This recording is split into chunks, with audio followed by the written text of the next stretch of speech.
Eccoci qui a telefono, è venuto l'assessore delle risorse agroalimentari, forestali, ittiche e della montagna, ne ha tante di quelle incombenze, si dirà lui, Stefano Zani. Benvenuto assessore, benvenuto qui a telefono, appunto. Grazie mille Enzo. Ecco bene, allora parliamo un po' della situazione perché molti mi hanno messaggiato sapendo che tu venivi ospite sulla situazione del settore forestale e della montagna, no? Perché abbiamo fatto anche, grazie a voi, questi bei servizi sulla montagna, eccetera. Dopo il disastro che abbiamo avuto qualche anno fa, mi pare che la montagna sta riprendendo, voi anche avete messo delle risorse, diciamo, importanti per dare una mano, no? Sì, è vero che dopo Vaia c'è stata una serie di iniziative importanti, tenendo conto che già su Vaia sono state messe una quota estremamente rilevante di risorse per consentire di esboscare quel prodotto. Purtroppo dopo Vaia si è aggiunta un'altra problematica estremamente difficile da gestire, che è quella del bostrico, questo parassita che sta distruggendo i boschi principalmente di abete rosso. E quindi anche qui siamo intervenuti proprio a fine anno con un intervento che ha una dotazione di 1 milione di euro, giusto per dare la rilevanza del problema. Questo però cosa ha comportato? Vaia prima, bostrico poi, che un eccesso di prodotto sul mercato, specialmente con Vaia, ha creato anche una deflazione dei prezzi consistente e quindi sostanzialmente i proprietari si sono visti cadere gli utili da parte delle entrate sulle utilizzazioni. Nei confronti dei proprietari pubblici si è cercato di trovare un sistema per supportarli, dall'altro stiamo cercando attraverso anche gli interventi sul bostrico di cercare di dargli questo spazio perché riescano a gestire le operazioni di utilizzazione che comunque sono indispensabili, perché quel prodotto da lì deve essere tolto sostanzialmente, anche per cercare di limitare l'avanzare del parassita. Però il settore forestale ha, tralasciando questi due eventi particolari, ha una prospettiva che potrebbe essere estremamente interessante, perché forse mai come oggi si è creata una sinergia tra i proprietari, tra gli utilizzatori, tra la prima e seconda lavorazione, anche attraverso un sistema che si sta dettagliando in tutte le sue componenti, ovvero i proprietari aggregati magari in forma consortili o d'altro, soggetti dell'innovazione, soggetti del cluster che quindi coordina e governa un po' tutta la filiera e consente di avere al suo interno tutti i vari operatori, perché per avere una validità diciamo così, del sistema foresta legno deve vedere dalla proprietà fino alla seconda lavorazione possibilmente del prodotto, anche per non lasciare quel valore aggiunto che vada in altri territori rispetto alla nostra regione. Noi abbiamo molto lavoro da fare e anche dal punto di vista dell'aggregazione dei soggetti, perché in alcune situazioni è indispensabile trovare forme per aggregare specialmente gli utilizzatori.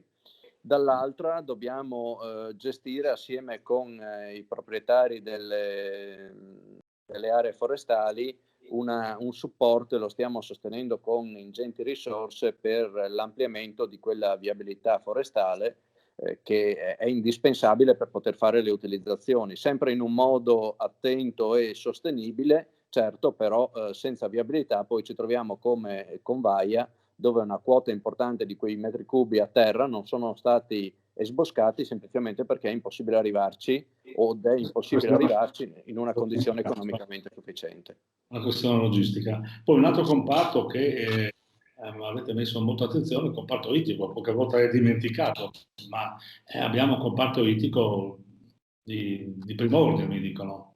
Sì, noi abbiamo investito molto perché il comparto ittico è fatto da molte attività diversificate, siano in mare, in laguna, e perché no, ricomprendiamoci anche la parte dell'allevamento in acque interne, quindi in acque dolci, nel quale siamo i primi produttori sostanzialmente italiani per quello che riguarda le trote.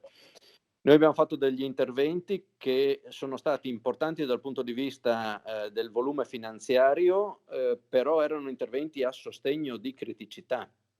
Abbiamo fatto degli interventi per cercare di ripristinare condizioni legate alla presenza di determinate produzioni ittiche, penso alle vongole. Abbiamo cercato di aprire tutte le linee finanziarie derivanti dal FEAMP, quindi dal Fondo Europeo per gli Affari Marittimi e la Pesca, cercando di dare tutti i ristori possibili, perché anche questo settore è stato colpito pesantemente, essendo un fornitore principalmente dell'Horeca da tutto quello che è accaduto. La vera sfida è quella di riuscire effettivamente a capire le condizioni ambientali nelle quali andiamo ad operare, se danno la possibilità di mantenere quell'accrescimento, specialmente per i molluschi, che ha lasciato qualche segno di preoccupazione. Questa è la vera domanda sulla quale non è certo l'assessorato alle risorse agroalimentari che può dare una risposta, però poi i problemi del comparto si riverberano su di noi. Ecco, senta, Assessore, poi c'è il comparto vitivinicolo che comunque soffre, comunque è un momento di travaglio, no? Perché ho capito che qualcuno passa di mano con la proprietà, anche recentemente, qualcuno sta vedendo un po' come smaltire un po' le risorse. Ecco, come vede lei la situazione? Perché insomma, questo comparto è molto importante. Io credo che nel caso specifico al quale lei accennava, il problema legato alla situazione attuale credo non sia la motivazione di questo passaggio.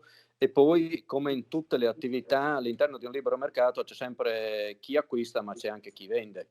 Quindi sostanzialmente qui è un po' tutto da capire. Il comparto in sé invece ha anche qui due anime determinate da qual è il soggetto di mercato al quale si rivolgono, perché i produttori che hanno lavorato molto con la GDO tutto sommato hanno mantenuto perlomeno i volumi, non dico i ricavi, ma perlomeno i volumi costanti o addirittura incrementati. Chi lavorava con l'Horeca ha una quantità di prodotto estremamente rilevante, fermo in cantina, e tutti auspichiamo che ci sia al più presto possibile l'uscita da questo tunnel nel quale siamo ancora confinati, per poter vedere quel rimbalzo che, se segue le linee di quello che è stata la fine primavera scorsa, inizio estate, ha dei numeri importanti. Dopo bisognerà capire dove si riposiziona il mercato una volta finita l'euforia del rimbalzo. Però questo è un momento chiaramente di difficoltà prettamente finanziaria, perché questi flussi finanziari si sono interrotti sostanzialmente. È rimasto il capitale, di cui bisognerà capire poi il valore e la tenuta nel tempo. Ecco, Assessore, poi c'è tutta la partita dei fondi europei, no? È una partita molto importante dove la Regione si è impegnata da tempo, sempre. Mi pare che qualche risultato l'avete già ottenuto. Lasciamo stare la partita, diciamo così, passata, ma la partita in itinere è quella che verrà dopo. Vi state impegnando su alcuni punti che sono importanti, anche perché lei lo ha anche detto recentemente alla stampa, che avete ottenuto dei successi, insomma, no? Sì, anche se la vera partita si sta giocando in questi giorni, oserei dire in queste ore. Qui c'è da chiudere la discussione rispetto al riparto all'interno dello Stato italiano delle risorse. A oggi il metodo in utilizzo era quello che il 50% delle risorse venivano utilizzate da 6 regioni, che non sto qui ad elencare, ma potete immaginare, e rimanente 50 le altre 15, comprese regioni e province autonome. Su questo non lo accettiamo assieme agli altri 14 colleghi, e abbiamo sostanzialmente fatto una serie di controproposte per addivenire in modo graduale a un riallineamento. Non c'è stata possibilità di accordo tra le regioni. Penso che l'ultimo tentativo ci sarà dopodomani in conferenza delle regioni, e poi la palla passerà al Ministero.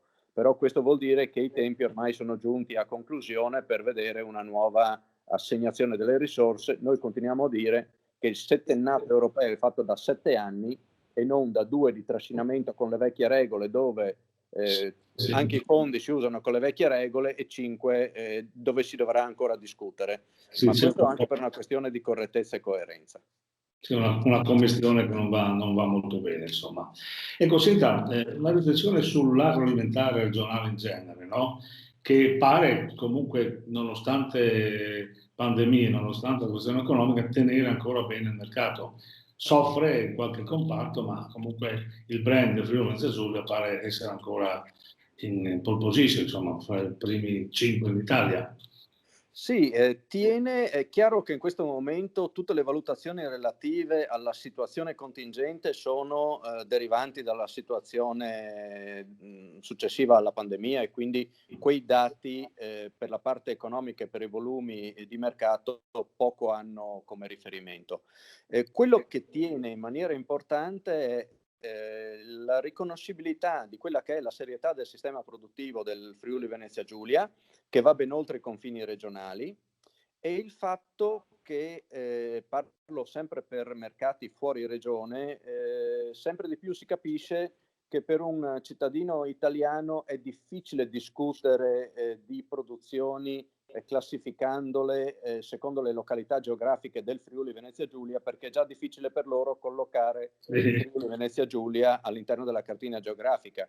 E questo è avvilente, scusatemi, ma è la realtà. Questo è.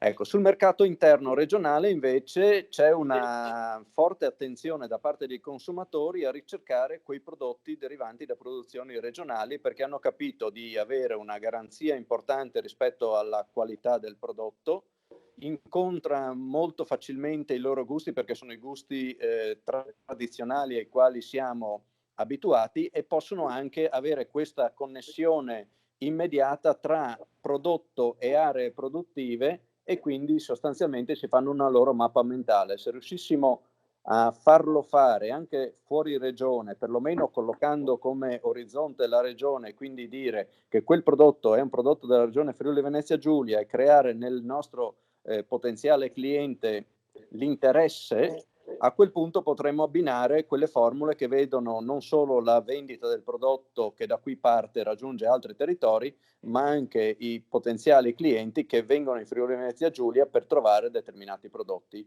E questa sarebbe l'auspicata realtà, dove potremmo anche valorizzarli, perché è bene riconoscerli, è bene produrli, è bene tutto, ma devono essere venduti, e venduti anche a un prezzo che consenta poi la sostenibilità economica delle imprese. Bene, Assessore, mi pare che ha dato uno scandaglio veramente importante della situazione del suo assessorato, però volevo chiedere ancora una domanda, magari una risposta telegrafica, perché siamo già oltre il limite. Questo nuovo governo cambierà qualcosa secondo il suo modo di vedere, Assessore? Allora, il qualcosa, nel momento in cui riesce a cambiare solamente la gestione della fase legata all'emergenza, e quindi a consentire di uscire il più presto possibile, ha già ottenuto un risultato eclatante. Poi vedo che c'è molto pragmatismo, e questo aiuta. Poche parole, si cerca di ragionare con i fatti. Dopodiché non entro nelle discussioni, perché per quanto mi riguarda io guardo ai risultati e non entro su altre dinamiche di tipo politico, perché fortunatamente queste sono lasciate fuori dal ragionamento. Bene, Assessore, grazie che ci ha dedicato il suo tempo anche Grazie a oggi. voi, Sicuramente alla prossima. arrivederci.